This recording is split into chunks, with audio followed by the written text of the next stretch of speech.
Oke, salam Bapak Ibu semua. Kebanyakan ibu-ibu ya, tapi tidak apa-apa.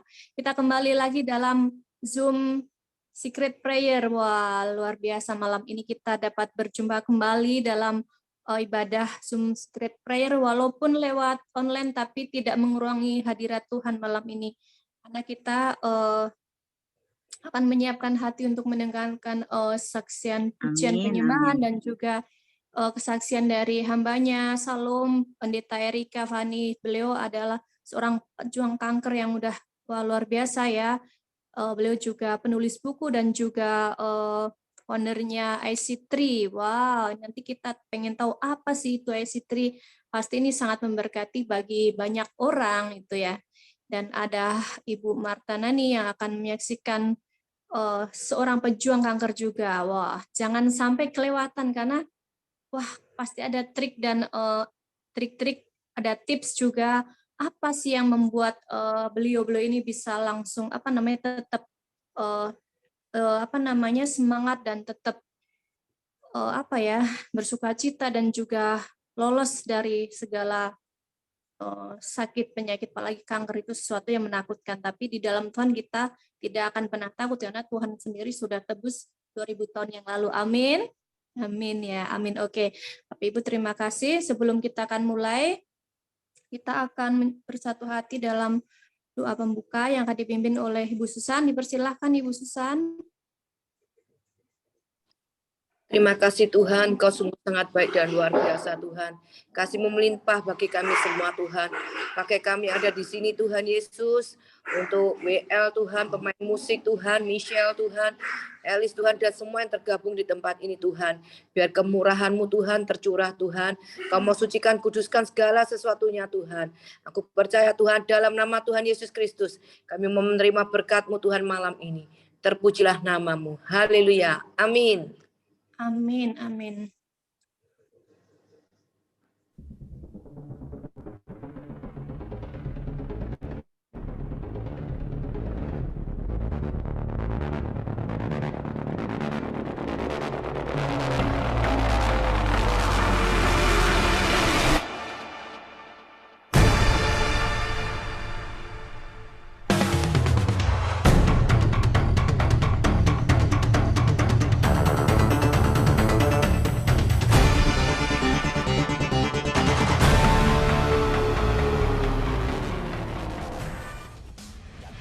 Yohanes 4 di ayat 23 dan 24. Tetapi saatnya akan datang dan sudah tiba sekarang, bahwa penyembah-penyembah benar akan menyembah Bapa dalam roh dan kebenaran. Sebab Bapa menghendaki penyembah-penyembah demikian. Allah itu roh dan barang siapa menyembah Dia, harus menyembahnya dalam roh dan kebenaran.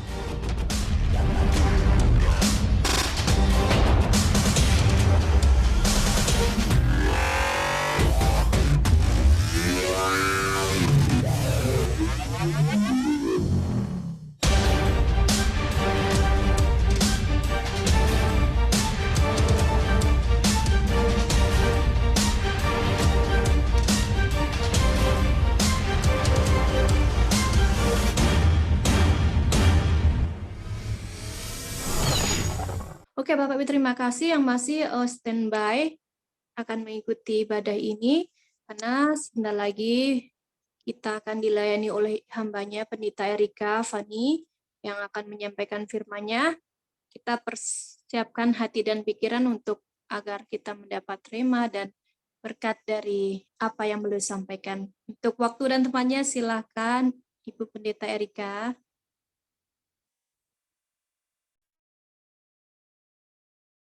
Ya, selamat malam semua sahabat.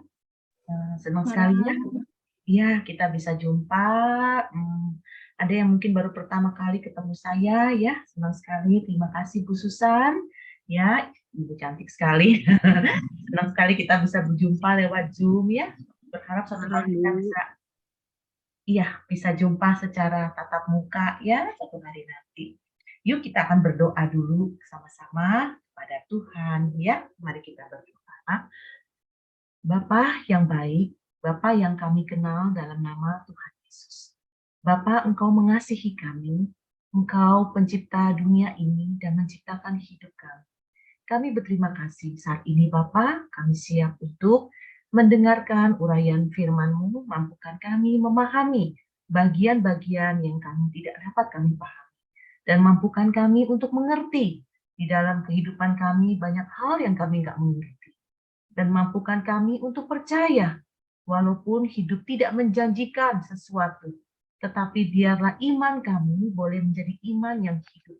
Karena kami memiliki Allah yang hidup, yang mengasihi kami. Terima kasih kami menyerahkan doa kami ini di dalam nama anak-Mu yang tunggal, Tuhan kami, Yesus Kristus. Amin. Ya, salam kenal semuanya ya. Saya akan membawakan tentang kesombongan dari Amsal 26 ayat 12. Ayat ini memang tidak begitu populer dikhotbahkan ya, kitab-kitab Amsal, kitab PL gitu ya. Tetapi saya akan mengangkat bagian ini, biarlah ini menjadi satu bagian yang kita bisa belajar sama-sama ya. Sahabat saya adalah Erika Fani, saya seorang pendeta ya, menempuh pendidikan 5 tahun di sarjana teologi dan mengambil program S2 yaitu di bidang leadership kepemimpinan ya. Bersyukur sekali, saya adalah seorang pejuang kanker ganas ya. Kanker saya bukan 1, bukan 2, bukan 3, tapi 7 kanker. Banyak atau banyak? Banyak ya. Saya kena kanker rahim, kanker kedua indung telur saya kena, kanker terus kelenjar getah bening ya. Serviks, paru-paru, terus kena lagi payudara, ya, relapse, tapi jenis yang baru, kanker jenis yang baru. Jadi langkah banget, ya. 2 tahun kemudian kena lagi di payudara dan kelenjar getah bening dalam hitungan bulan, ya. Dan sekarang kalau ditanya, saya tetap masih berjuang, ya. Jikalau saya mendapatkan remisi, ya, kalau bahasa kita tuh mukjizat, tetapi kita disebut tetap berjuang, ya. Saat ini gimana? Ya, saat ini saya masih berjuang. Karena di payudara kanan saya ada lagi masa, ya, tanda kutip, tumbuh 6, dan di pundak ini ada benjolan juga, ya. Tetapi, sahabat, justru kanker itulah menjadi titik balik hidup saya, ya. Justru di kanker itulah kami mendapatkan visi hidup. Ya, kalau teman-teman pernah merasakan sakit bersalin, ya, tapi kalau sakit bersalin itu beda. Sakit bersalin itu begitu anaknya lahir, kita sudah senang, bahagia, lupa sama sakitnya, betul kan? Kalau kanker, itu nggak main-main, sakitnya luar biasa. Saya ngalamin, bahkan itu bisa dikasih obat khusus dari dokter, ya, yang mengandung zat-zat tertentu, karena nggak bisa. Itu hanya bisa bertahan 2 jam, setelah itu sakit sekali. Ya, maka itu kanker disebut terminal illness, ya, penyakit di ambang hidup dan mati. Ya, dan biayanya berapa? Itu bicara biaya itu udah nggak bisa ngomong. Kanker itu penyakit mahal. Maka itu saya bilang ini hidup itu mahal, betul. Karena uang seberapa pun nggak akan bisa membayar untuk sakitnya dan biaya pengobatan yang nggak berhenti. Ya, beberapa sahabat kami sampai jual rumah, jual segala macam yang dia punya. Ya, dan itu pun masih terus berjuang. Maka itu nggak bisa dianggap sepele cancer itu. Saya ini stadium akhir, dokter sudah angkat tangan. Yang mengatakan hidup saya tinggal menghitung waktu, menghitung hari, isi ngomongnya begitu. Ya, bahkan saya sempat duduk di kursi roda, sempat mengalami lupa ingatan, ya, saya menjalankan operasi dalam hidup saya, berapa kali ya, 7 kali ya mengalami operasi, saya kena cancer 7, cancer, aduh itu bukan main ya, dan itu tidak gampang. Ya, saya diizinkan mengalami sakit ya, yang tidak enak dari cancer itu sendiri. Tetapi saya bersyukur kepada Tuhan bahwa kanker itu membawa kepada sebuah visi, ya, visi hidup yang hari ini saya dan suami mendedikasikan hidup kami kepada visi, mendapatkan visi, hidup dengan visi, dan menjalankan visi. Ya, IC3 Indonesia Christian Cancer Community, sebuah komunitas kanker yang ada di Indonesia, ya. Dan IC3 Filia, yaitu komunitas single parent. Mereka caregiver yang telah ditinggal oleh pasangan hidupnya, ya, karena kematian ya bisa kematian hidup atau kematian meninggal dunia, ya. Karena visi kami adalah satu, membawa mereka untuk kenal siapa Tuhan dan mempersiapkan di dalam kekekalan. Jadi kami bukan hanya komunitas, tetapi komunitas yang aktivitasnya ya ada ya, juga proyek-proyek yang kita lakukan ya, bahkan tahun depan kita sudah rencana mau berbuat sesuatu ya, dan Natal ini pun kita akan sama-sama menjalani. Jadi penderita kanker itu dari ujung rambut sampai ujung kaki ya, itu mereka adalah para penderita kanker ya. Kalau kita pernah mengalami kanker pertama, itu beda dengan kanker yang relapse, kanker kedua ya. Saya melayani orang yang kanker pertama, terus melayani orang yang kanker relapse, itu beda sekali.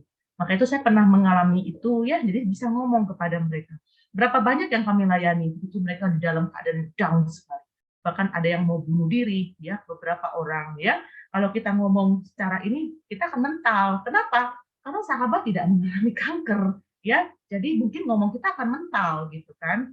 Tapi waktu saya pernah juga menangani orang yang memang sakit kanker, dan dia marah sekali kepada pengunjung karena mereka tidak menaruh rasa empatinya.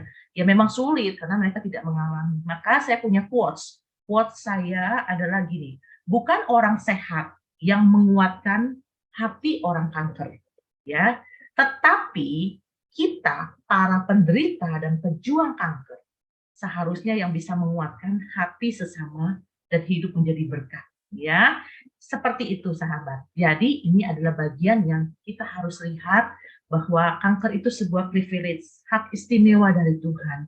Ya, meskipun kita harus dijungkil balikan, ya, diputar-putar mengalami masa yang tidak gampang. Tetapi justru disitulah kita melihat bahwa kita boleh diizinkan Tuhan mencicipi sedikit saja kisah salib, ya, yang menginspirasi itu ya. Kanker ini justru membuat saya menulis buku. Saya sudah menulis 18 buku ya, judul buku dan juga mengajar kelas menulis. Jadi murid-murid saya adalah mereka yang terminal illness. Ada yang ketika taruh naskah terus dia berpulang. Ada yang ketika nulis naskah terus mesinnya lurus gini, hidup lagi. Ada juga yang ketika menulis, ini murid-murid saya ya, ada juga yang terus menulis naskah, dia harus dioperasi 15 jam karena kanker. Ya, dan itulah yang kami layani. Itu merupakan legacy, warisan iman. Sekalipun sudah berpulang, tapi karya kita ada di mana-mana. Bahkan kita juga ada di perpustakaan RI ya, dan di mana-mana. Itulah pentingnya. Kenapa kita melihat penderitaan itu adalah bagian proses supaya kita bisa bertumbuh iman kita di hadapan Tuhan. Kadang hidup tuh harus dibuat titik nol. Bukan titik nol, bahkan hidup kita harus dibuat dalam titik minus, ya. Kenapa? Disitulah justru kita bisa memandang ada Allah yang mengasihi kita. Hari ini bicara tentang kesombongan, ya. Amsal 26 ayat 12. Ayat firman Tuhan ini sangat menghentakkan kita, ya. Karena perikop ini kok ini ya, maksudnya mengerikan sekali ya. Kita lihat sama-sama ya. Amsal 26 ayat 12. Nanti firman selesai, saya buka tanya jawab, 1-2 orang mau bertanya silakan ya. Amsal 26 ayat 12 bilang begini. Jika engkau melihat orang yang menganggap dirinya bijak, harapan bagi orang bebal lebih banyak daripada bagi orang itu.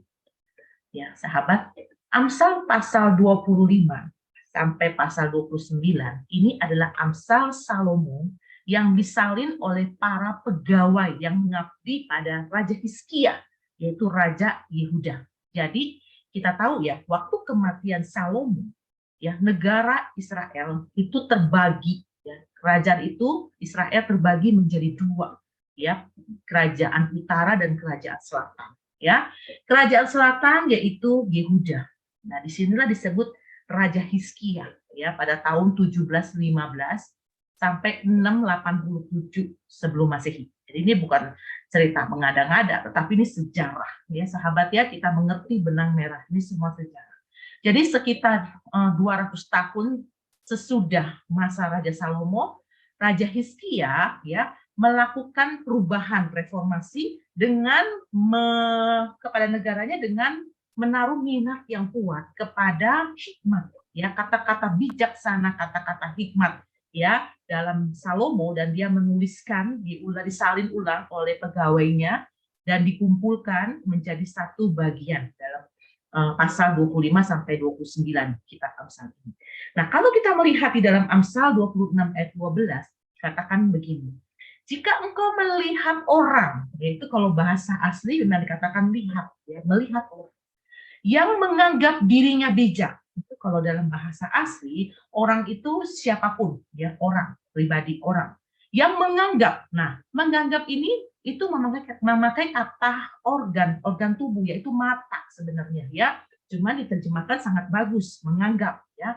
Jadi mata, pemandangan, memandang, ya, matanya. Ya, mematanya kenapa? Matanya dirinya bijak. Nah, ini ada orang, engkau melihat, dia melihat bukan dengan mata, tapi melihat, gitu ya. Nah, orang yang menganggap dirinya, nah orang yang matanya sendiri lihat dirinya tuh, nah organ mata yang melihat dirinya itu bijak.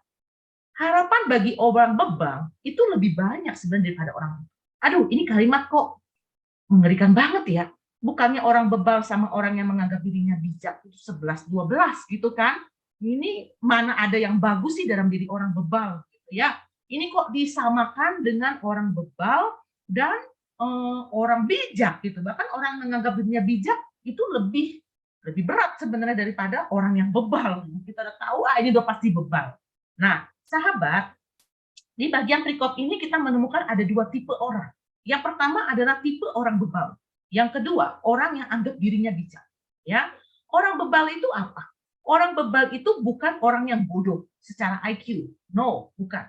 Tetapi orang bebal ini adalah orang yang pintar. Namun hidupnya terus mengulang-ulang kebodohannya. Ya, maka itu di dalam ayat 11 dibilang apa? Seperti anjing kembali ke muntahannya. Demikian orang bebal mengulangi kebodohannya. Ya, jadi dia muntah seperti orang bebal kembali kebodohan. Nah, sama halnya, sudah tahu ada lubang di depan. Orang bebal masih lagi mengulangi kebodohan. Sudah dibilangin, diingetin tentang bahaya, tapi tetap dijalani, dilakukan. Ya, bahkan sudah pernah kepentok, salah jalan, tetap dilakukan, dijalani. Inilah orang bebal, ya. Ini nggak bicara tentang bodoh loh. Dia bisa aja S1, S2, S3 ya. Bisa bicara S apapun. Tetapi kebebalan itu loh yang menutupi dia, ya. Sehingga dia itu nggak bisa berubah, nggak bisa mengalami perubahan. Sukar mengerti. Ya diomongin kayak apapun nggak ngerti-ngerti gitu orang bebal, ya. Dan juga nggak mau berubah, ya nggak bisa berubah. Memang berubah itu nggak nyaman, sahabat. Ya, perubahan itu artinya kita harus meninggalkan yang lama untuk menuju pada yang baru. Memang nggak nyaman, tetapi bukan berarti tidak bisa berubah. Ya, manusia itu bisa berubah ketika dia mau menanggalkan diri dia, keakuan dia. Nah, orang bebal ini nggak mau berubah, selalu berbalik lagi kepada kelakuannya yang tidak. Ya, maka itulah dikatakan seperti anjing yang muntah lagi, sedemikian orang bebal, mengulangi kebodohannya, ulangi lagi.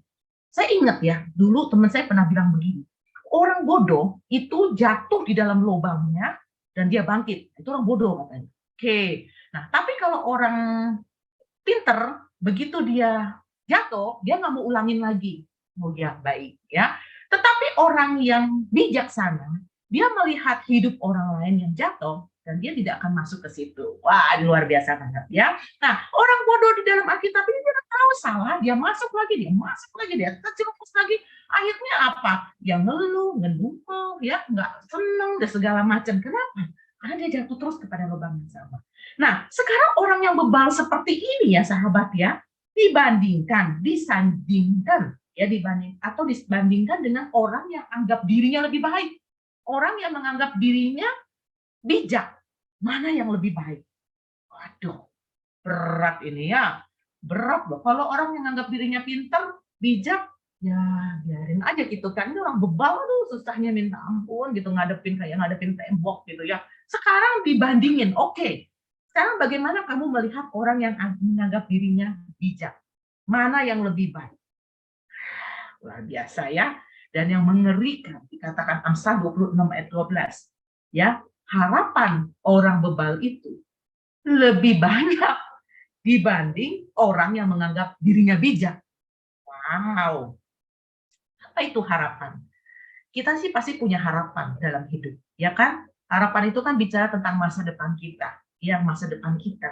Nah, sekarang bicara tentang hal ini, ya, harapan yang tidak hilang, masa depan kita, ini bagian susah dimengerti loh. Ternyata orang bebal itu harapannya masih ada lebih banyak dibanding orang yang menganggap dirinya itu bijak. Jadi kalau saya terjemahkan dalam bahasa ayat ini diterjemahkan, bilangnya begini.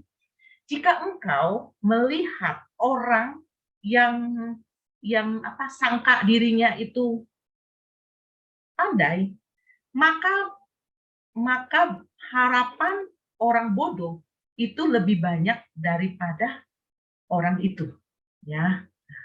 Orang yang sangka dirinya bijak itu apa? Tadi kan orang bebal. Kita udah tahu ya, orang bebal tuh begini. Sekarang orang yang menyangka dirinya itu bijak, itu adalah orang apa? Itu adalah orang yang sombong.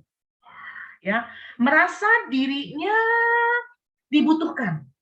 Merasa dirinya bijaksana, ya. Dia berpikir tentang dirinya, ya, dia merasa dirinya pintar, bijaksana ya, menurut pandangannya sendiri. Dia lupa kalau hikmat itu, bijaksana itu bukan datang dari pemikirannya, tetapi dari Tuhan, dari Allah yang memberikan.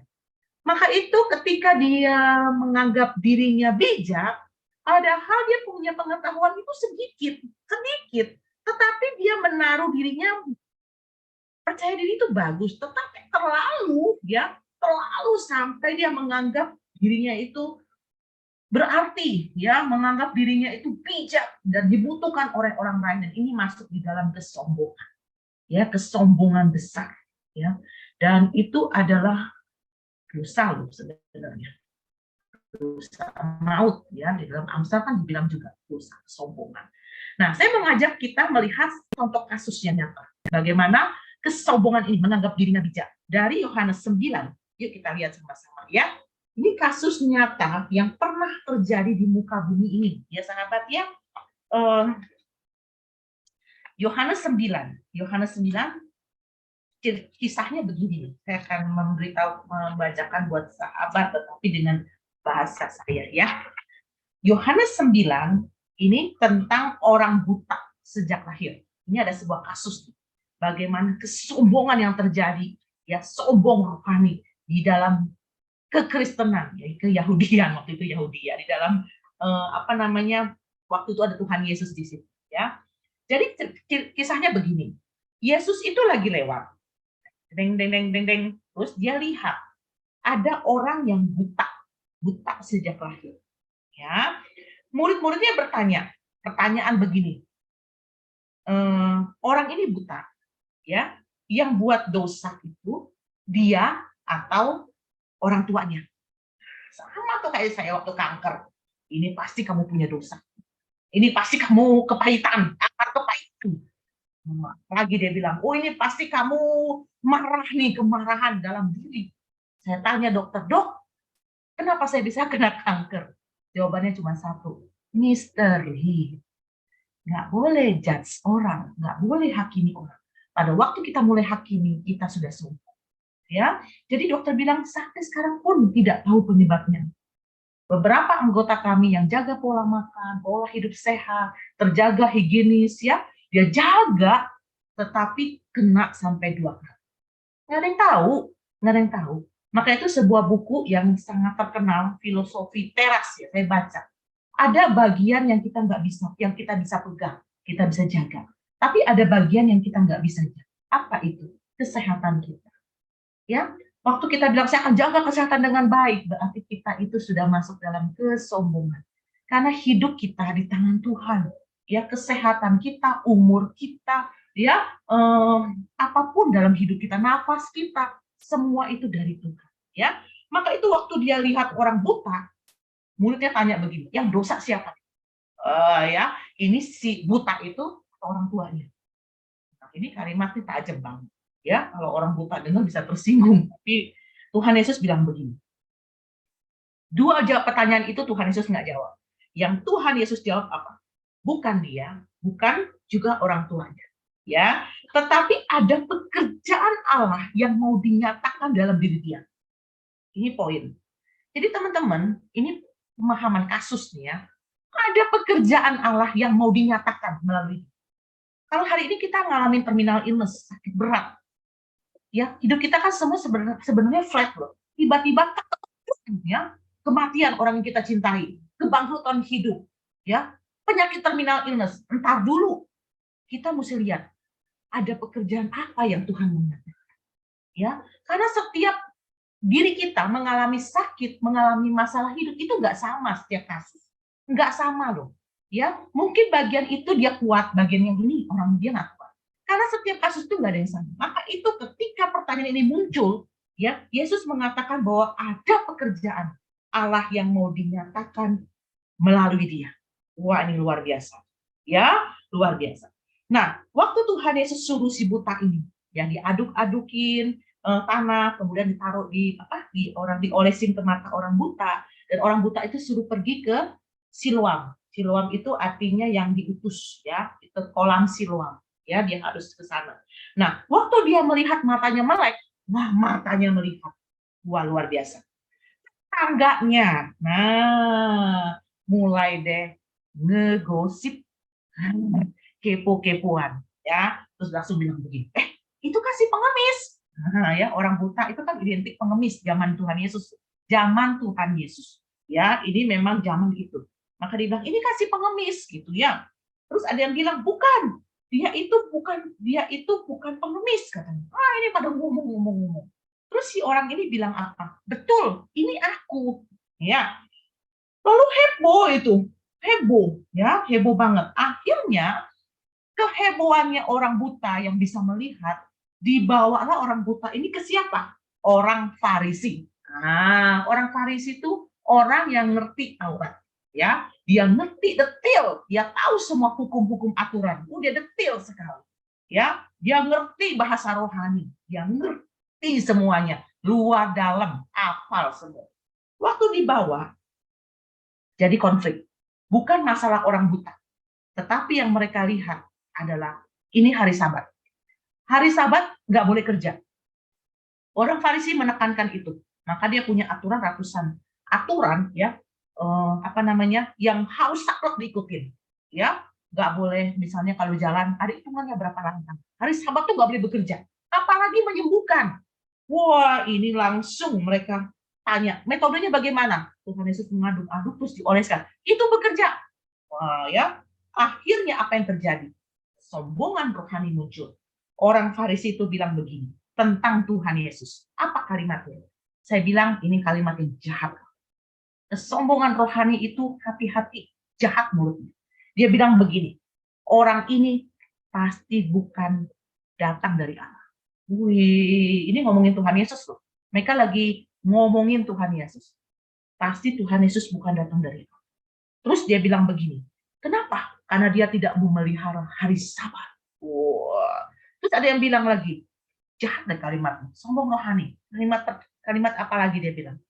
Bagaimana orang berdosa dapat membuat mukjizat seperti ini? Wah, serem banget ya ini kalimatnya. Sehingga terjadilah pertentangan di antara kelompok itu. Wah, panas suasananya panas. Ya, yang semuanya punya kerohanian yang tinggi. Dan sekarang mereka bicaranya terselubung ya motivasi di balik itu. Sehingga muncullah kesombongan. Lalu mereka tanya kepada orang buta itu. Sekarang, kamu tahu nggak siapa orang buta? Orang buta itu bilang, dia itu seorang nabi. Wah, ini lagi, muncul lagi ya. Kalau gitu kita nggak percaya, panggil orang tuamu ke sini. Orang Farisi ini, panggil orang tua. Orang tua si buta ini datang. Tahu nggak apa yang terjadi? Di Alkitab dicatat, orang tuanya pun takut sama orang-orang Yahudi pada waktu. Sehingga dia bilang, tanya aja sama anak itu orang itu, dia udah gede, tanya dia, karena nggak mau ambil resiko dong, takut, ya. Nah, terus apa yang terjadi? Orang yang sudah mendapatkan Tuhan Yesus itu beda. Perhatiin orang buta ini. Orang buta yang disembuhkan, kesaksian hidupnya bukan untuk dirinya sendiri, mengagungkan dirinya, meninggikan dirinya, tidak loh. Maka itu bersaksi itu bukan asal-asal bersaksi. Ya, siapa boleh bersaksi? Entar dulu, kita mesti tahu kesaksian itu memuliakan siapa. Ya, memuliakan diri kita atau memuliakan Kristus di dalam kesaksian kita. Itu poin yang penting. Ya sahabat ya, apa yang terjadi? Orang buta ini bersaksi tentang orang yang menyembuhkan dia. Dan dia nggak takut. Dia bilang, ya. Terus mereka tanya, bahkan dia berdialog loh dengan orang Farisi. Ini luar biasa loh. Ya, kenapa? Ketakutan itu bukan menjadi alasan dia, karena dia melihat Yesus. Dia mendapatkan anugerah keselamatan. Dia mendapatkan mata yang bisa melihat. Ya, orang punya mata belum tentu bisa melihat. Sekali lagi, orang punya mata belum tentu bisa melihat. Karena apa? Kebebalan itu. Ya, atau menganggap dirinya pintar. Ya, itu parah. Tetapi sekarang dia bicara loh dengan orang Farisi. Dia sampai terjadi dialog, sampai dia bilang, jangan-jangan kamu mau jadi muridnya Yesus juga. Wah, dia sampai panas ya. Akhirnya Yesus mendengar bahwa dia diusir, ya kan, diusir itu tadi ya, diusir keluar. Yesus ketemu sama orang buta itu, ya. Makanya dia tanya, Tuhan Yesus tanya, percaya nggak engkau dengan anak manusia? Nah, terus orang butanya bilang apa? Siapakah engkau Tuhan? Siapakah engkau Tuhan?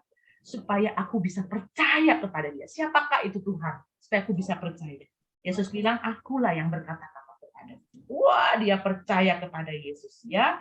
Dan itu juga membuat apa? Barang siapa kata-kata itu didengar orang Farisi dan mereka berkata kepada Yesus, oh, dia percaya, berarti kami juga buta dong, ya. Kami nggak bisa lihat dong. Yesus bilang, sekiranya kamu buta, kamu tuh nggak berdosa. Tapi karena kamu melihat dan kamu nggak percaya, maka dosamu tuh. Nah, ini ngeri loh, sahabat. Jadi dari kasus ini kita bisa nangkap bahwa kata-kata sombong rohani, kata-kata rohani, tapi hidupnya jauh dari Allah. Ya, orang yang sombong tidak ada Allah dalam hidupnya. Itu poin. Bagaimana mungkin ada Allah dalam hidupnya? Karena dia sendiri menjadi penentang Allah. Kesombongan itu. Ya, Tuhan mau kita tuh merendahkan diri di hadapan Allah. Ya, kesombongan itulah yang membuat malaikat terang jatuh di dalam dosa. Kesombongan itulah yang membuat manusia ingin menjadi seperti Allah. Poinnya, ingin menjadi seperti Allah. Sehingga dia mengambil langkahnya, ya, mengikuti iblis, ya, ikutin jalannya, ya, sehingga jatuh di dalam dosa. Tapi bedanya manusia ada keselamatan. Allah mengutus anaknya datang ke dalam dunia menebus dosa. Ya sahabat, jadi kalau orang yang menganggap dirinya bijak, tinggi hati, sombong, itu sebenarnya sedang menggeser bangku Allah, ya, posisi Allah dalam hidupnya dengan menempatkan dirinya sendiri, ya, sehingga inilah yang menjadi kejatuhan di dalam dosa. Sahabat, sebenarnya pusat hidup kita kan Tuhan ya di dalam hidup kita. Kita berpikir, ya, begini deh, contoh deh, orang yang sombong, yang menganggap dirinya bijak, ya. Kita berpikir orang lain itu bergantung sama saya. Kalau nggak ada saya, kamu nggak bisa hidup dong. Ya, suami, anak, istri bergantung sama saya. Kalau saya nggak ada, rumah berantakan. Ya, kalian nggak makan semua, ya. Apa namanya? Kita itu merasa kita dibutuhkan dalam gereja, komunitas, ya. Kalau nggak ada saya, berantakan semuanya, ya. Sampai berkata Tuhan, kalau nggak ada saya, tidak ada loh, apa namanya, yang mau pergi mengabarkan Injil atau apapun. Ini kesombongan rohani. Ini kesombongan, ya. Siapa sih sebenarnya kita, gitu, ya? Masa sampai segitu hebohnya, ya. Dan itu sampai segitunya itu jahat, ya. Artinya apa? Kita mau menganggap diri kita itu adalah tanda kutip Tuhan, tanda kutip ya, Tuhan yang kecil bagi orang lain. Itu adalah kejatuhan manusia, ya.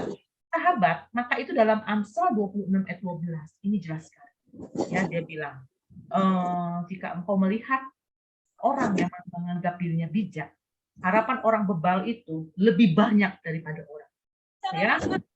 Ya, 1 Korintus 4 ayat 7 dibilang begini. Sebab siapakah kita, ya, yang menganggap diri kita di hadapan Allah itu kita tuh berarti, Ya, kita itu, kita baca dulu yuk. 1 Korintus 4 ayat 7. Ayo kita lihat yuk. Bolehkah Ibu Susan Megawati bacain buat kita yuk? 1 Korintus 4 ayat 7.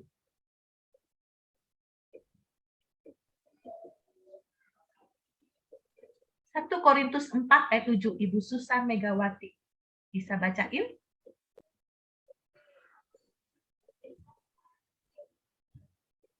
1 Korintus 4 ayat 7.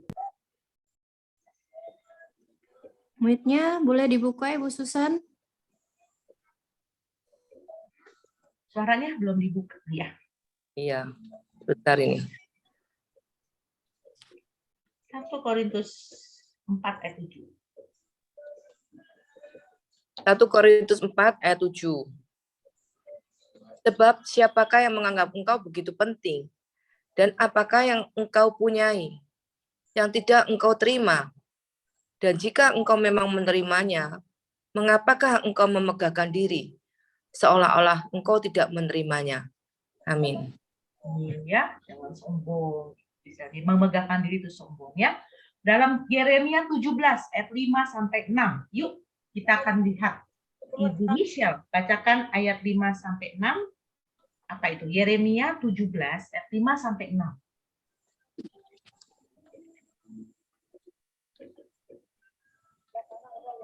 Yeremia 17 ayat 5 sampai 6. Ibu Michelle. Kemudian ayat 7 sampai 8, Ibu Cecilia Fang. Bacain buat kita ya. Yeremia 17.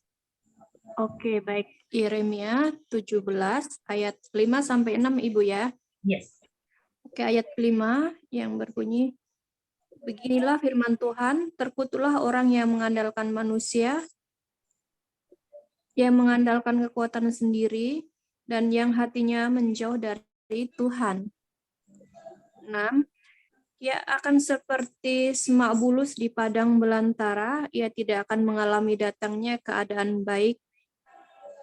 Ia akan tinggal di tanah yang angus, di padang gurun, di negeri padang asin yang tidak berpenduduk. Yeremia 17 ayat 7. Diberkatilah orang yang mengandalkan Tuhan, yang menaruh harapannya pada Tuhan. Ayat 8. Ia akan seperti pohon yang ditanam tepi air, yang merambat akar-akarnya tepi batang air, dan yang tidak mengalami datangnya panas terik. Yang daunnya tetap hijau, yang tidak kuat dalam tahun kering, dan yang tidak berhenti menghasilkan buah. Iya. Ini jelas banget ya. Tuhan itu memberikan pemisahan, ya. Artinya terkutuk itu udah kena kutukan deh, celaka banget, ya. Kena kutuk. Apa itu? Orang yang mengandalkan manusia, ya, mengandalkan manusia. Terus apalagi? Bukan hanya manusia, ini ada suara siapa ya? Oke, makasih. Bukan hanya mengandalkan manusia, orang itu juga terkutuk mengandalkan dirinya sendiri, kekuatannya sendiri, ya, dan hatinya udah pasti deh menjauh dari Tuhan. Ya, orang yang sombong ini, sombong orang ini, hatinya udah pasti jauh dari Tuhan. Ya, nah, kemudian diberkatilah. Kalau bicara diberkati itu kebahagiaan. Ya, orang yang mengandalkan bukan orang lain, tetapi siapa? Tuhan. Ya, mengandalkan itu menaruh percaya, menaruh pengharapan, menaruh hidup kita ke tangan Tuhan, ya, tangan Bapa kita yang menaruh harapnya kepada Tuhan. Ini luar biasa. Ya. Nah, sahabat, Amsal 26 ayat 12. Jika engkau sekarang melihat orang yang menganggap dirinya bijak, ya. Sekarang kita diajak sama si Amsal membuka cermin, ya, ada kaca nggak? Kaca, ya.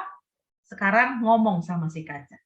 Jika saya melihat di dalam kaca itu orang yang menganggap dirinya bijak, itu saya sendiri, ya. Kita cermin sama kaca sekarang. Jika saya melihat apa di kaca itu loh, orang yang menganggap dirinya bijak, harapan orang bebal itu jauh lebih banyak daripada orang. Ya, itu seperti sebuah pantulan dalam hidup kita. Maka itu sahabat, setiap hari kita hanya datang kepada Tuhan, meminta Tuhan menyelidiki hati kita, menyelidiki hidup kita, menyelidiki motivasi kita. Ya, karena kesombongan itu dosa. Ya, dan itu adalah hal yang dibenci oleh Tuhan. Maka itu di dalam hidup kita, sahabat, apapun yang kita punya, ya, apakah itu kepandaian, kecantikan, kekayaan, relasi, apapun yang kita punya. Sebenarnya semua itu bukan untuk disombongkan, tetapi itu adalah bagian yang kita pertanggungjawabkan di hadapan Allah. Ya, semuanya itu akan kita pertanggungjawabkan di hadapan Allah. Ya, jadi kita udah nggak punya alasan untuk apa? Untuk sombong, ya. Apalagi bahasa anak muda sekarang, insecure, rasa tidak aman. Sebenarnya kalau orang yang sudah selesai dengan dirinya sendiri, ya, dia nggak akan ngalamin masa-masa begitu kok. Karena apa? Dia tahu hidupnya hanya milik Allah. Ya, hidup dan mati kita adalah milik Allah. Ya, sahabat. Maka itu sahabat, hari ini kita belajar untuk tetap meletakkan hidup kita sepenuhnya kepada Tuhan. Ya, kalau hari ini kita bisa melewati satu proses di dalam pergumulan, di dalam ujian hidup, ya, besok ada lagi nanti. Kita akan naik kelas kok, naik lagi. Terus itu nggak akan berhenti proses hidup kita. Kenapa? Karena Tuhan akan mendidik, ya, membentuk kita sesuai dengan maunya Dia. Ya, karena kita adalah anak yang mau belajar taat kepada Dia. Maka itu kalau kita sudah selesai dengan satu pergumulan, kita nggak boleh sombong. Kenapa? Karena semua itu karena kekuatan Allah di dalam hidup kita. Ya, Allah yang memimpin kita sehingga kita bisa melewati satu proses demi satu proses. Sahabat, saya sekarang sudah kehilangan 7 organ tubuh. Dan itu tidak gampang. Ya, menjadi seorang pejuang, maka kami sebut diri kami itu pejuang kanker. Ya, itu badan kita sudah nggak bisa seperti dulu lagi. Emosi up and down, ya, kadang ya suka ditarik lagi ke belakang. Ya, inilah keadaan para pejuang kanker. Ya, tetapi justru dalam masa seperti ini saya bilang sama Tuhan, kalau hidup boleh diputar lagi, ya, seandainya bisa, saya tetap memilih dilahirkan menjadi seorang penderita kanker. Mengalami sakit yang luar biasa, hidup dijungkir balikan, keluarga kami kacau, ekonomi kami jungkir balik, anak-anak juga hampir kehilangan mama, saya sudah didoakan meninggal dunia, suami saya juga sudah didoakan untuk rela melepaskan istrinya, anak-anak masih kecil, saya terguling di tempat tidur karena sakitnya luar biasa, duduk di kursi roda, dokter bilang hidup saya tinggal menghitung hari, saya pernah mengalami amnesia, lupa saya ada di mana, pernah mengalami di ICU, ya, hanya pakai bantuan, apa namanya tuh, saya jadi lupa ya, seperti itu, ya, dan tapi itulah masa di mana kita nggak bisa sembuh. Hidup kita hanya bergantung sepenuhnya kepada Allah. Bahkan dokter bilang, besok kamu harus siapkan uang sebanyak 3 mobil baru. Dan nggak tahu uangnya dari mana. Disitulah kita belajar bahwa memang kita nggak ada sesuatu yang bisa kita sombongkan. Kecuali, ya, kecuali hidup kita hanya bergantung sepenuhnya kepada Tuhan. Sahabat, dunia ini adalah sebuah perjuangan. Ya, kita ini semua adalah pejuang. Pejuang kehidupan, pejuang iman, pejuang dalam hidup. Tuhan tidak pernah kasih karpet merah buat kita. Oh, saya ikut Tuhan, saya pendeta loh. Ya, saya menyerahkan hidup buat Tuhan. Oh, tidak. Tidak ada karpet merah. Karena Tuhan mau kita bukan jadi anak yang gampangan, tapi anak-anak yang berkualitas. Emas murni, ya, emas murni. Masuk dapur peleburan api yang panas. Dia keluar, tetap emas murni. Ya, hidup yang layak dihidupi adalah hidup yang sudah diuji. Kita nggak bisa bilang saya setia, tapi kita tidak pernah diuji ketika orang-orang di sekitar kita menggoda kita untuk tidak setia. Ya, dan kita memilih tetap setia. Kita nggak bilang kita nggak bisa ngomong, oh saya orang jujur, tapi kita tidak pernah ditempatkan di dalam posisi yang menggiurkan dengan harta-harta di sekitar kita bergelimpangan, dan kita memilih saya tetap hidup berintegritas di hadapan Allah. Hidup yang layak dihidupi adalah hidup yang suci. Maka itu sahabat, hari ini mari kita berproses hidup di dalam Tuhan, ya, membangun satu kesadaran bahwa jangan sampai ya Tuhan, kalau ada bagian mana dalam hidupku yang Tuhan mau proses, dan kita mau taat sama Tuhan. Ya sahabat, saya membuka ruang pertanyaan. Satu orang boleh bertanya ya, satu atau dua aja. Satu aja boleh, kalau ada yang mau bertanya.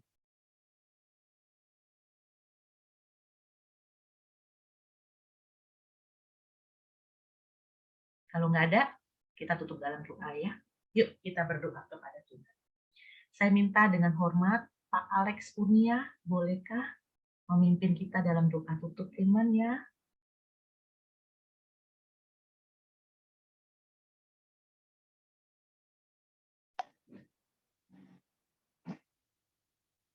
Ya, mari kita berdoa ya. Bapa yang di surga, pada malam hari ini kami benar-benar mendapatkan suatu firman yang sangat berarti buat kami semuanya, Bapak. Kebanyakan memang kita menganggap bahwa kita orang yang bijak. Tapi ternyata ya Bapak, itu semuanya Bapak, salah semuanya Bapak. Karena kita kebanyakan sombong diri, ego, merasa pintar di dalam segala hal Bapak. Tetapi karena keegoisan kita ya Bapak, sehingga mata kita tertutup, telinga kita juga Bapak, hati kita Bapak.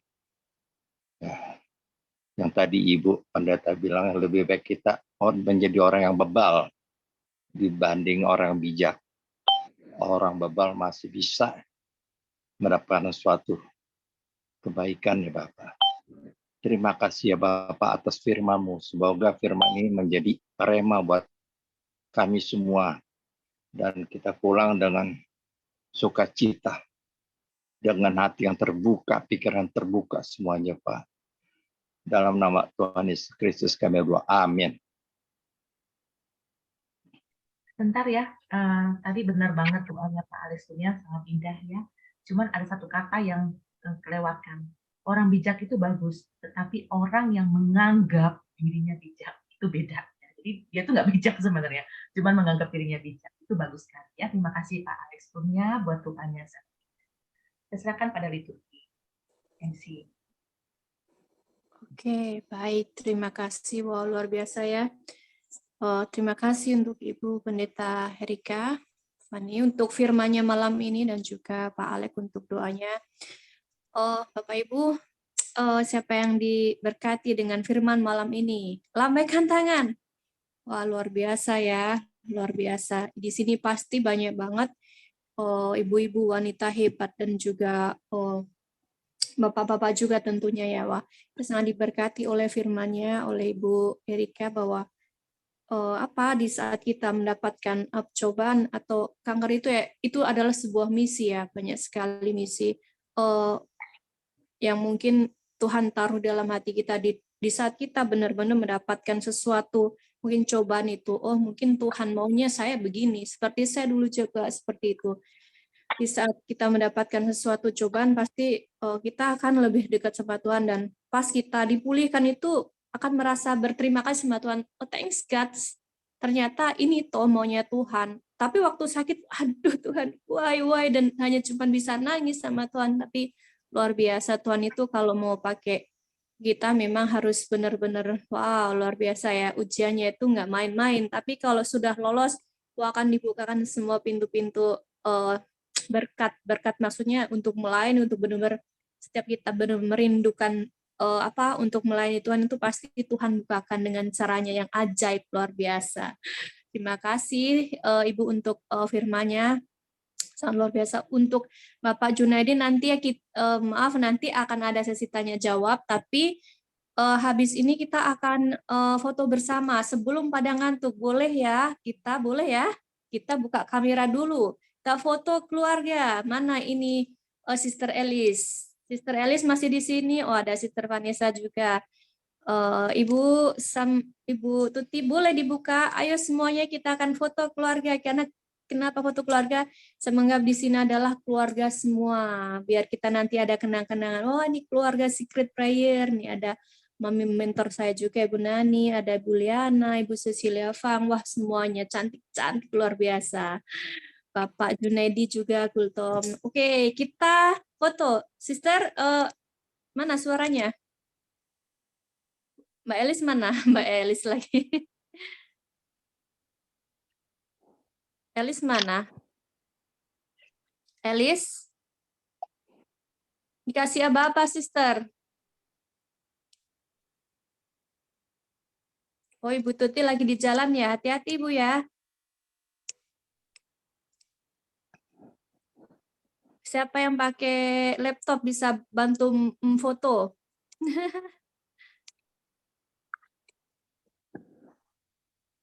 Oke ya. Mana ini Sister Elisnya? Shalom. Bu Susan bisa dibantu? Elisnya dipanggil? Halo teman-teman. Ini Oh siap. ya, oke. Oke, kita foto. Action dulu ya. Tapi sorry ya, ini aku screenshotnya bakalan dari handphone karena di laptopnya gangguan gambarnya nggak muncul. Oh gitu, oke baik. Jadi pose 4 kali ya. Siap 4 kali. Oke. Tunggu. 1, 2, 3. Satu lagi. 1, 2, 3. Boleh satu lagi ya teman-teman, tahan. Oke, siap. Oke, mantap. Nanti yang terbaik mendapatkan gelas atau piring. Sabun cuci. Enggak ya, dapat berkat dari Tuhan.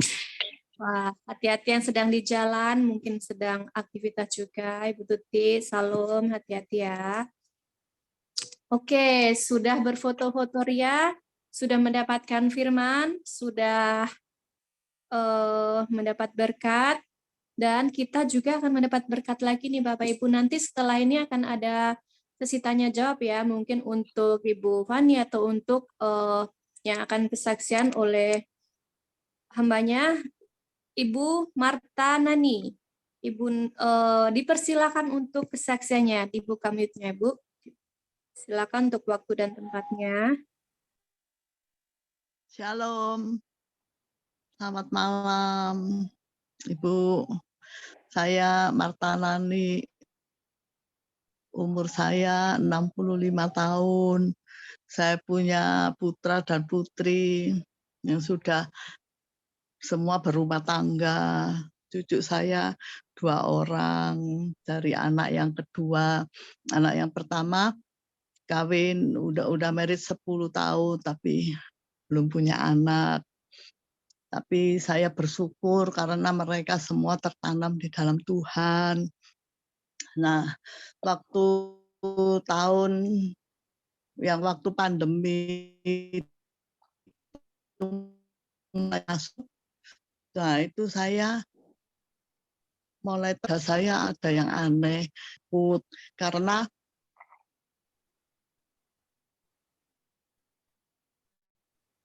baru awal-awal ke rumah orang aja takut, apalagi ke rumah sakit.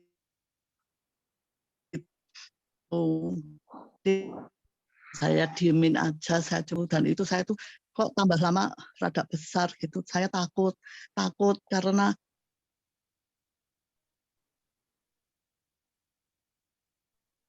teman saya yang kena kanker, yang di kemo, meninggal. Ada beberapa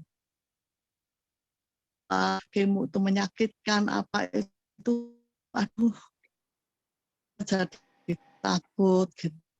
Tapi Ibu mungkin sinyalnya kurang bagus, saya mungkin bisa ganti posisi karena putus-putus.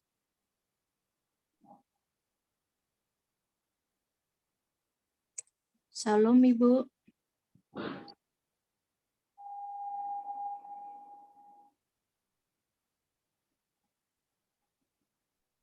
ya Bu. Oh ya, silakan. Ya, saya tanya sama Tuhan, Tuhan apa langkah saya ini? Apakah saya ke rumah sakit atau gimana? Tuhan, saya minta supaya apa yang saya lakukan itu sesuai dengan kehendak Tuhan. Jangan sampai saya yang salah karena kehendak saya sendiri. Cuman saya minta satu itu.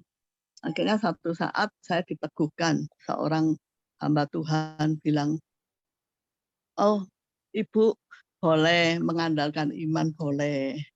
Tetapi Ibu harus berani periksa medis. Tuhan memberi kekuatan. Tuhan memberi percobaan tidak melebihi kekuatan. Dan itu akhirnya saya pegang, oh ya terima kasih Tuhan. Saya periksakan diri dan dokter memvonis saya stadium 4. Gitu. Saya harus dioperasi, harus dikemo.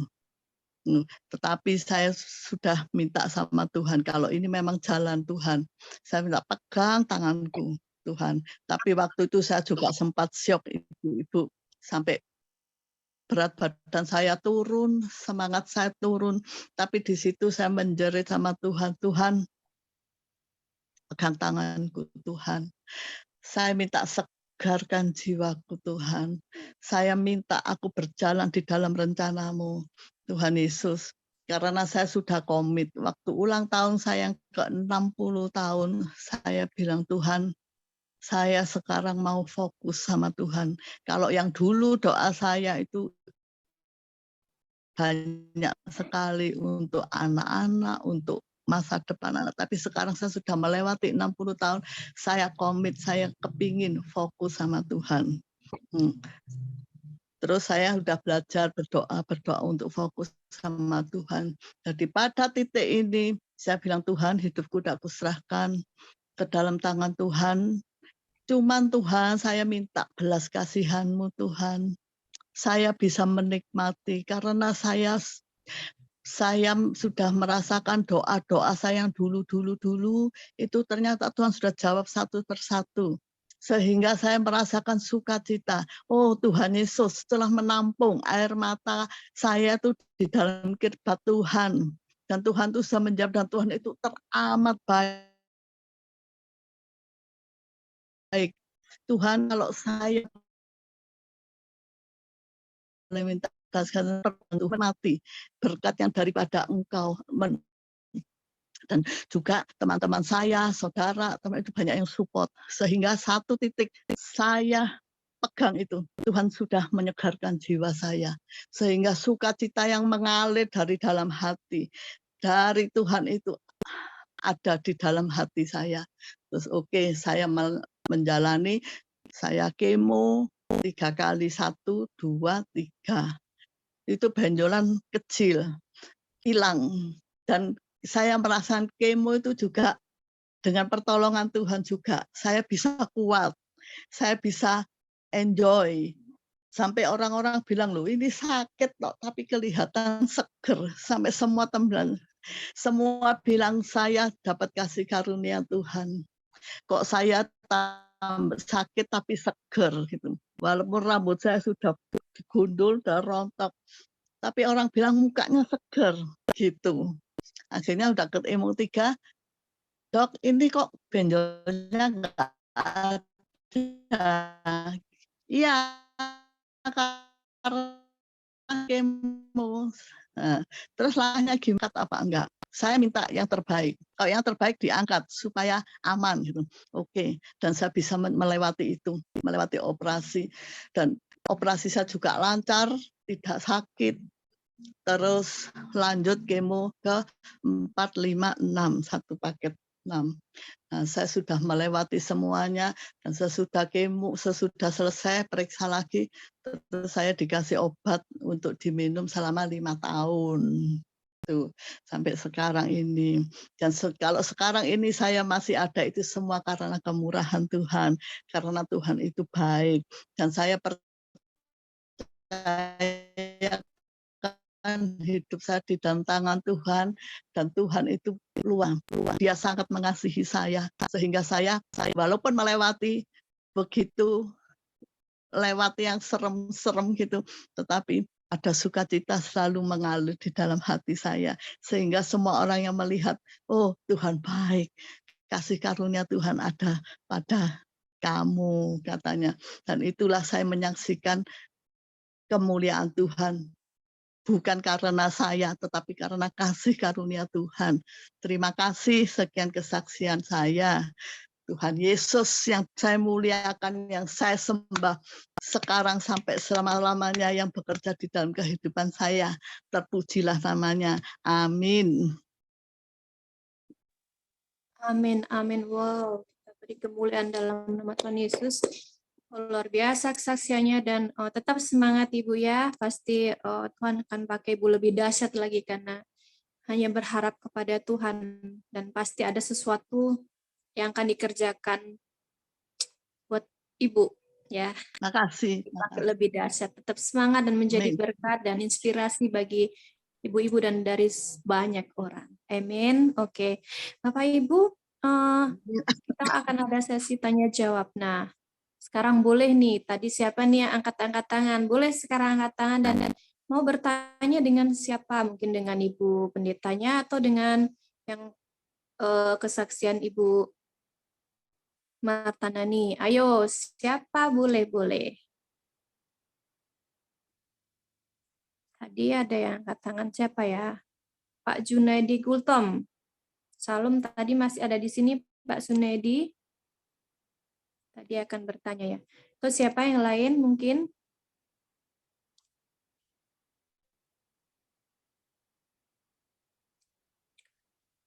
Boleh ya. Ayo mungkin teman-teman yang ada di sini ya, bersyukur ya kalau kita bisa mendengarkan kesaksian juga dari Bu Erika ya, nggak main-main ya.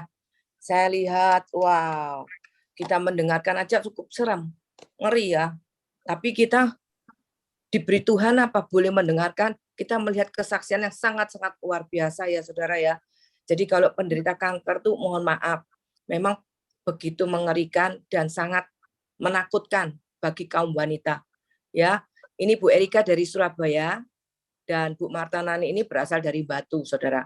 Jadi mungkin tempat ini saudara bisa bertanya, bagaimana mereka kok bisa melewati, apa yang membuat mereka itu mengalami sesuatu kekuatan dalam dirinya. Ya, saya percaya nggak mudah, saudara. Berapa tahun? Mungkin bisa di-sharingkan ya, Bu Erika ya. Berapa tahun mengalami hal seperti itu? Terus bagaimana? Awalnya itu bagaimana? Atau mungkin mengalami kepahitan seperti tadi ceritakan, atau mungkin tadi saya dengar ada misteri. Nah, ini saya tertarik dengan kata-kata misteri. Terus yang kedua kali dijungkir balikan seperti kursi.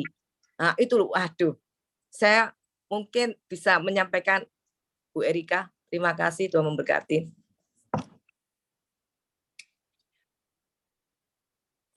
Mute-nya belum, ya. Iya, Ibu Susan ini keren banget. Iya, berapa tahun ya?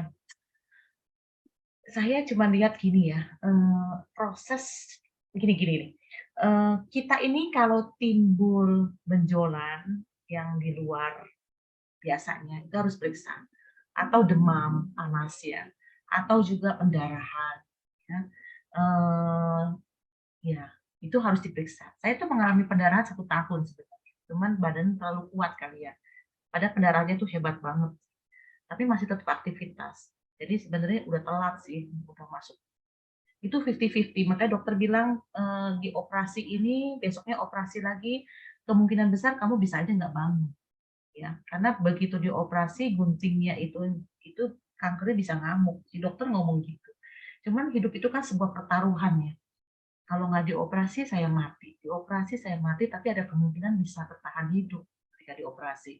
Makanya saya tetap memilih untuk yang pilihan yang kedua gitu. Jadi tetap berjuang bertahannya. Terus saya 2 tahun kemudian saya dihajar lagi dengan kanker jenis baru. Ya, semuanya metas. Dan itu menyebar juga. Kanker jenis langka dan baru lagi. Jadi bukan metas dari yang lama. Jadi saya sebenarnya belum titik aman. Penderita kanker kan dihitungnya per 5 tahun ya. Per 5 tahun bisa lewat. Ternyata saya nggak lewat. Hanya 2 tahun kena lagi. Gitu ya. Dan sekarang saya juga masih belum 5 tahun sebenarnya. Dihitung dari yang kanker yang kedua. Tetapi sekali lagi hidup itu kan sebuah anugerah Tuhan. Sebenarnya orang kayak kami ini lebih tahu, kami udah bakal tahu lah ya, tahu lah. Justru yang lebih ngeri itu adalah orang-orang yang nampaknya sehat. Karena mereka nggak tahu kapan waktu itu akan berhenti. Pandemi ini kan mengajarkan kepada kita ya, bahwa sekarang siapapun yang kita sangka sehat, nggak ada yang tahu gitu loh. Semua nggak ada yang tahu. Itulah sebuah misteri.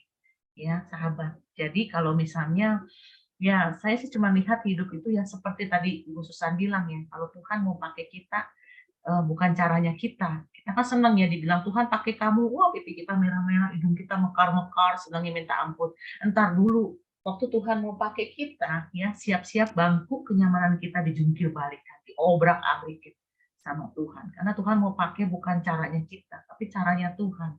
Padahal Tuhan bisa aja loh sembuhin saya seperti balik tangan, tapi dia tidak melakukan. Saya harus ada di dalam lembah-lembah bayang-bayang kematian. Ya, karena disitulah saya baru melihat Tuhan itu nyata, bukan dari kata orang. Ya, bukan dari kata orang. Makanya Ayub kan bilang pasal pertama, orang yang saleh, takut Tuhan, tapi dia mengalami masa yang paling berat di dalam hidup. Sampai pasal 42 dibilang, baru sekarang aku mengenal Tuhan bukan dari kata orang, tapi mataku sendiri melihat Engkau. Ya, itulah indahnya sebuah perjalanan iman kita di dalam hidup. Itu sih Bu Susan. Mungkin pernah Bu terlintas menyalahkan Tuhan, kok bisa ya seperti ini? Aku sudah dipakai Tuhan, apa yang aku lakukan memuliakan Tuhan, semua untuk Tuhan. Ada mungkin sesuatu yang perasaan Ibu menyimpan seperti itu? Di dalam tahap kedukaan atau tahap terminal illness itu ada seorang Elizabeth mengungkapkan ada teorinya. Itu pertama ketika kita mengalami masa begitu, yang pertama itu pasti shock. Ya, meskipun tidak melewati tahap, ada yang 5-5-nya, ada yang cuma 3, ada yang cuma 1, kita nggak tahu. Tapi ini berdasarkan riset dia kepada orang-orang yang mengalami terminal illness atau orang yang kehilangan pasangan hidup ya. Jadi pertama itu memang masa shock berat. Kenapa? Kok bisa aku gitu kan? Terus masa yang kedua itu adalah ya masa kemarahan ya. Ada kemarahan ya.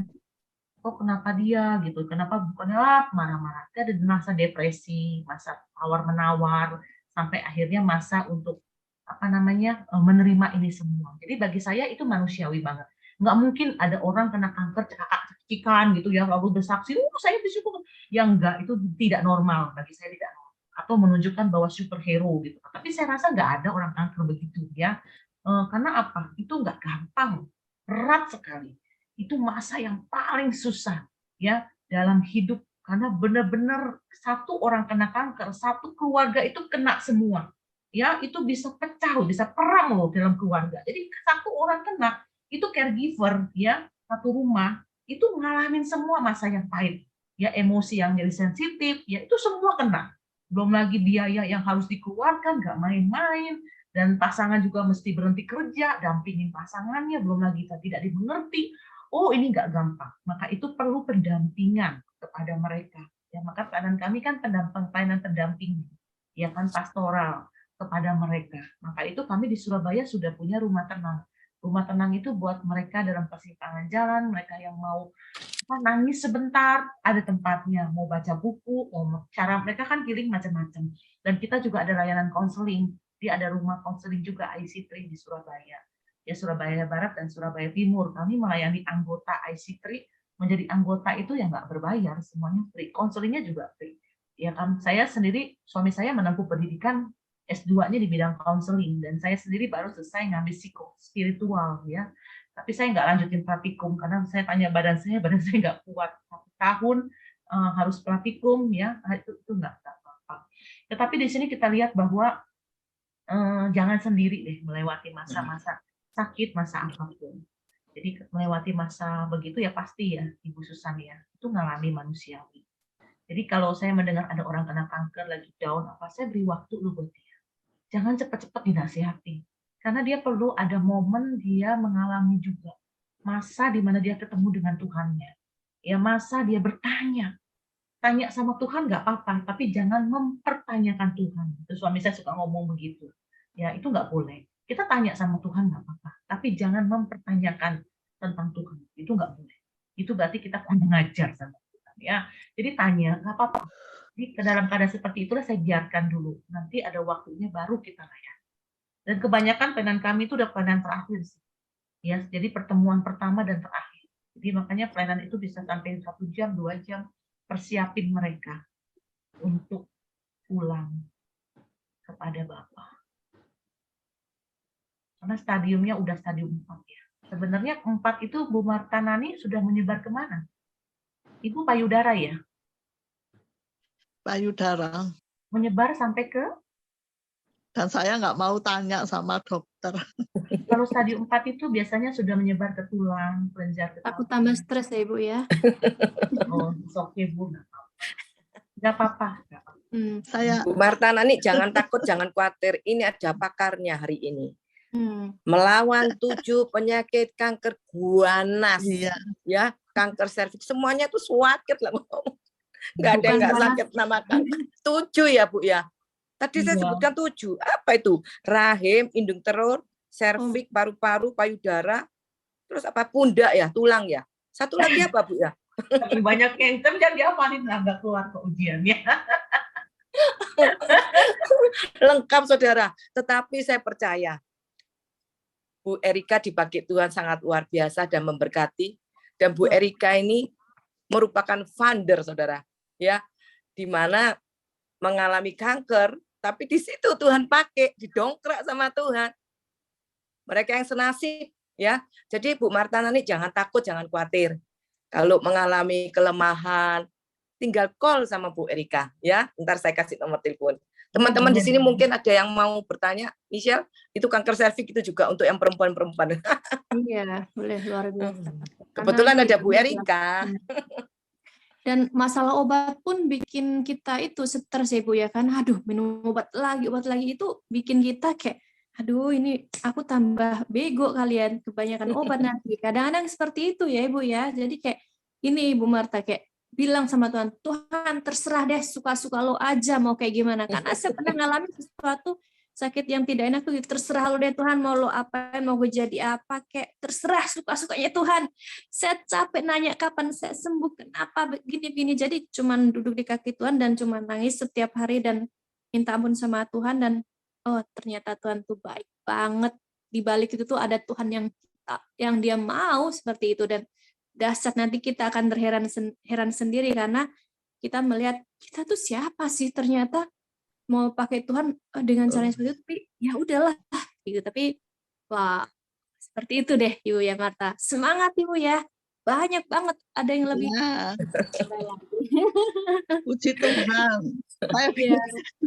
Saya masih bisa sukacita karena mengalir dari dalam hati itu dari Tuhan sukacita. Iya, Jadi betul. saya nggak pusing. Iya benar. Wah, Jadi saya nggak itu obat pusing. yang paling manjur, luar biasa. Karena nggak semua orang bisa mendapatkan itu karena pasti stres dan Iya aduh. betul. Ya, Oh, ya. saya tidak mengalami. Kita ini emosi itu kayak gini loh, kayak bandul ya. Nanti lagi di sini, nanti di sini. Ya, jadi waktu kita di sini, kita akan bilang, oh saya sukacita, saya mengalir, saya bahagia, saya mampu. Tapi itu bisa ditarik lagi ke belakang bandulnya. Iya. Down, mau nangis, ya, merasa sendiri, putus asa, nanti dia naik lagi. Nah, maka itu inilah realita. Jadi kita nggak selalu selamanya di sini. Ada kalanya kita bisa ke sini. Nah, waktu ke sini, ya nggak apa-apa, itu proses hidup. Tapi jangan kelamaan. Ya, dengan cara apa? Untuk balik lagi ke bandul ini. Saya punya metode. Karena kanker itu kan sel hidup ya, bukan sel mati. Dia tuh narik kita loh, untuk putus asa, narik kita nggak mau makan, narik kita mengasihani diri, narik kita untuk bunuh diri, itu tuh narik. Makanya waktu bandul itu ke sini, coba temukan apa healing kita kepada Tuhan itu seperti apa. Ya, jangan terlalu lama supaya bisa naik ke bandul yang ini. Saya sebenarnya juga ngalami kok. Kita kan sama-sama pejuang kanker. Jadi waktu di posisi ini temukan caranya bagaimana. Seperti itu. Saya ciptain lagu 12 lagu. Saya mengeluarkan album. Jadi album itu adalah kisah perjalanan, sebuah perjalanan, ya. Yaitu berkarya terus di tengah pergumulan. Wow. Luar biasa. Ada hak cipta juga lagunya. Di saat sakit kita benar-benar bukannya mengasihi diri sendiri, tapi jadi itu ya, inspirasi juga Ibu ya. Ngabisin waktu untuk aduh kenapa ini, kenapa itu. Benar, healing di saat kita sakit itu mendapatkan sesuatu itu kalau kita benar-benar mendekatkan diri sama Tuhan dan cuman itu hiburan kita satu-satunya, karena nggak ada lagi yang ngerti. Even suami sendiri cuman ya paling, oh iya sayang sembuh ya, semangatin saudara seperti itu, dan tapi nggak ada yang benar-benar ngerti rasanya gimana itu. Cuman di saat kita dekat sama Tuhan itu luar biasa. Semangat ya Ibu. Wah. Ada lagi yang itu mungkin Ibu Cecilia yang mau bertanya atau siapa? Jangan-jangan ini ada yang pada udah tidur nih. Jangan ya, nanti Tuhan marah. Karena pada oke. Ya nggak apa-apa ya, bercanda. Ada lagi mungkin yang mau bertanya? Karena sayang banget nih, ini kan ada pakarnya yang wah luar biasa ya, udah gila 7 kanker dilewati begitu aja. Dan oh ya, masih ada kayak kambuh atau apa nggak itu Bu? Maksudnya ada kadang-kadang kayak ada trauma nggak itu Ibu Erika? Saya kan diancam, ada ancaman ya, karena kanker saya ini bisa jadi kanker otak atau kanker kulit. Jadi ancaman lagi. Betul. Terus waktu dokter ngomong di meja dokter ya, waktu saya mengalami kedua kalinya kanker jenis baru, kan saya udah punya golden hand dan badan udah nggak bisa ngangkat barang lebih dari 2 kilo karena udah kehilangan banyak organ. Jadi dokter bilang begitu, ini ancaman kamu kanker otak dan kanker kulit. Jadi saya cuman waktu itu ya di meja dokter tuh mau nangis, benar mau nangis. Cuman di dalam doa saya cuman bilang sama Tuhan, kalau saya harus mengulangi lagi Tuhan, seperti tahun 2016, sakitnya luar biasa dan gak gampang, berikan aku bahu Tuhan yang kuat, supaya aku bisa meletakkan kepalaku dan berjuang lagi sampai finish. Wow.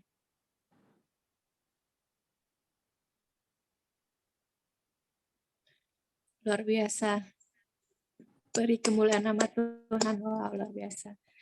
Terima kasih Ibu, luar biasa. Mungkin bisa dikasih tahu bukunya bisa dibeli di mana Ibu? Di Gramedia mungkin sudah ada. Atau mungkin Ibu ada bawa, bisa ditunjukkan seperti apa? Karena suami saya itu suka banget membaca. Suami saya, bukan saya. Atau saya ketik di kolom chat ya. Oh iya, boleh. Nah, Nanti Bapak boleh.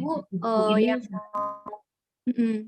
di situ mungkin ada banyak pencerahan ya, banyak tips-tipsnya atau apa dari instagramnya atau di websitenya juga bisa di itu, karena sangat memberkati banyak kita semua. Ibu Martanani masih meminum obat? Ya, selama 5 tahun. 5 tahun? Kasih obat selama 5 obatnya namanya tahun. apa, Bu Marta? Namanya apa obatnya? Braser. Tapi itu ada efeknya nggak? Kadang kan bikin pusing atau mual atau gimana gitu, Ibu? Enggak ya? Iya, ada, tapi saya bisa ya, saya kalau ada alergi, ada gatal, saya gosok-gosok, saya doain. Pokoknya selama saya bisa ya saya enjoy aja. Iya, bilang gitu Bu, saya percaya gitu. Tuhan memberi kekuatan. Hah? Betul, bilang sakarmu gitu Ibu ya. Iya, ada pegel-pegel ya. Nah, udahlah, gosok Tuhan Yesus. Karena itu yang menjadi kekuatan saya. Dan saya enjoy aja bisa. Jadi saya, ya itulah semua orang pada heran itu. Ke gereja juga nggak pernah bolos habis kemo. Kemo Jumat, Minggu ya ke gereja. Sampai orang-orang bilang loh, saudara saya kemo tuh masuk ICU loh. Lah kamu kok masih bisa? Ya itu puji Tuhan, Tuhan baik. Hanya nama Tuhan saja, bukan bagus-bagusnya saya. Tapi semua karena belas kasih Tuhan, kemurahan Tuhan. Gitu Bu. Jadi saya ya bersyukur aja. Wah, itu benar-benar kekuatan ekstra dari Tuhan, benar-benar Ibu, karena nggak semua orang bisa gitu. Seperti kayak pasti mengasihi diri kebanyakan kan, kayak gitu. Jadi wah luar biasa itu Ibu dapat Iya, sebuah grace ya. Keren-keren. Ibu nanti betul, bisa betul, disaksikan di betul. mana-mana biar tetap semangat. Iya, Ya, luar betul, biasa. Bu. Ibu Itu usianya saya berapa? dapat grace dari Tuhan. Iya, benar grace itu. 65 sekarang. 65? Mm-mm. 65? Ya, Oh, tidak kelihatannya seperti iya, umur 50. iya, Iya, karena sukacita itu ya pengaruh semua Pak Des, karena ya. Tuhan. Iya, wow, tetap semangat Tuhan dan sayang. embarkasi Ini kan rambut masih sudah banyak orang. agak panjang ini. Tadinya udah Keren loh, Ibu malah jadi Mm-mm. keren. Yang Keren. Dipendekin itu. Iya, jadi lihat stylish. Luar biasa. Jadi nikmatin aja ya. Iya, baik. Terima Saya kasih. nikmati. Saya hidup dari hari ke hari karena kemurahan Tuhan. Jadi kalau Iya. saya bangun pagi, saya bisa bangun, bisa nggak sakit, yang memang nggak pernah rasa sakit sih ya. Kalau dikit-dikit ya wajar lah, namanya Iya. juga ini otot, operasi kan mungkin itu ya agak cekit-cekit, ada apa ya. Tapi saya masih bisa, saya bersyukur karena itu kemurahan Tuhan. Saya masih nikmati anak, cucu, suami, rumah tangga saya, saudara-saudara saya nikmati. Itu kemurahan Wah. Tuhan, Ibu. Wah, luar biasa. Impartasi, saya terima impartasinya. Saya bersyukur. Keren, terima kasih Bu. Oke. Bapak Ibu terima kasih. Ibu Pendeta Erika Fani tetap menjadi berkat dan saluran berkat untuk semua. Dan Bapak Ibu yang mau mungkin kontak personnya, mungkin mau bukunya beli di mana sih? Bisa lihat di chatnya sini ya, ada nomor handphonenya. Dan juga untuk Ibu Marta tetap semangat. Minggu depan ya masuk ikut ya. Kan ada kesaksian juga yang lebih dahsyat lagi. Mungkin Ibu Susan boleh kasih kata sambutan sekalian pengumuman untuk minggu depan. Karena sudah Oke. kebanyakan ngomong nih saya. Puji nama Tuhan. Terima kasih ya buat ibu-ibu yang dahsyat. Dan saya percaya di komunitas Secret Prayer ini adalah kita orang luar biasa. Katakan ya saudara, tepuk tanganmu. Kita orang yang luar biasa. Yeay, luar biasa. Saya mau tanya lagi mestinya sama Bu Erika, sama Bu Maria. Bagaimana pada waktu menerima kabar sakit kanker suaminya ini bagaimana? Ini loh. Jadi aku mau minta tips mungkin di sini ibu-ibu ya toh, kalau misalnya suaminya dengar istrinya sakit ya, nggak kanker aja, itu bagaimana mengantisipasi supaya keluarga itu tetap utuh ya, supaya mengerti sakitnya wanita. Mungkin belum diceritakan itu ya, dari tadi kok wanita terus saja. Ini ada bapak-bapak juga loh di sini. Mungkin sedikit aja Bu ya, tambahan sedikit aja. Boleh Bu Erika? Sedikit aja Bu Erika. Kanker itu tidak memandang usia ya. Anggota kami juga ada kanker yang laki-laki, jadi kena cancer juga. Dan itu memang sangat tidak gampang. Jadi sebenarnya nggak ada tips apa-apa. Kalau laki itu mungkin kanker prostat ya Bu ya? Beda ya? Ada juga kelenjar getah bening, kanker itu anggota kami ada. Ada kanker sampai tulangnya sudah hilang, paru. Ininya sudah, tulangnya udah hilang. Itu kanker paru ya? Iya, sakitnya. Nah, kanker tulang yang sudah ada di paru. Dan itu sakitnya luar biasa. Oke. Jadi kita bersyukur ya malam ini sudah mendengarkan kesaksian yang luar biasa. Kita hanya mendengarkan saja saudara. Jadi kita berdoa, bersyukur sama Tuhan bahwa hidup kita, tubuh kita masih utuh, biar kita dipakai untuk kemuliaan nama Tuhan.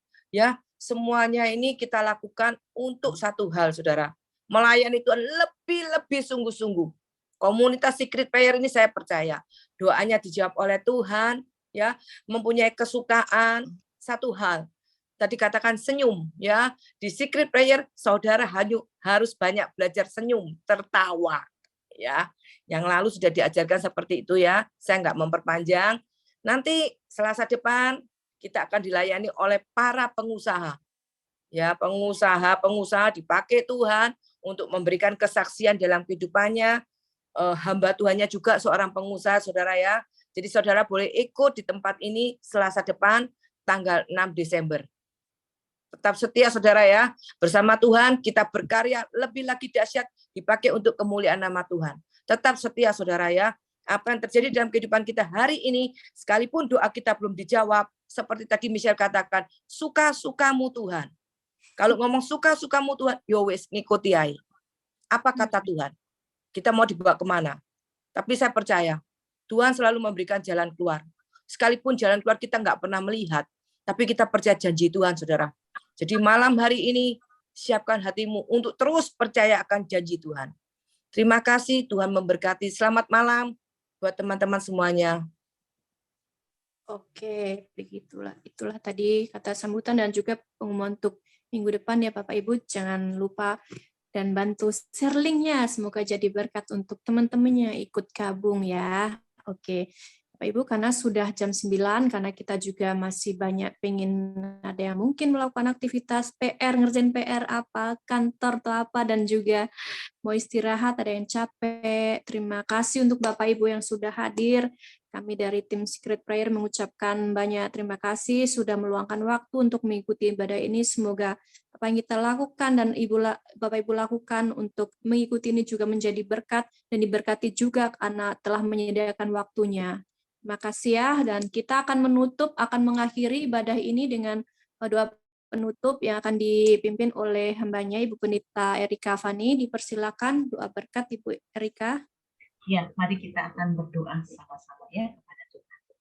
Kami berterima kasih untuk persekutuan komunitas pada malam ini.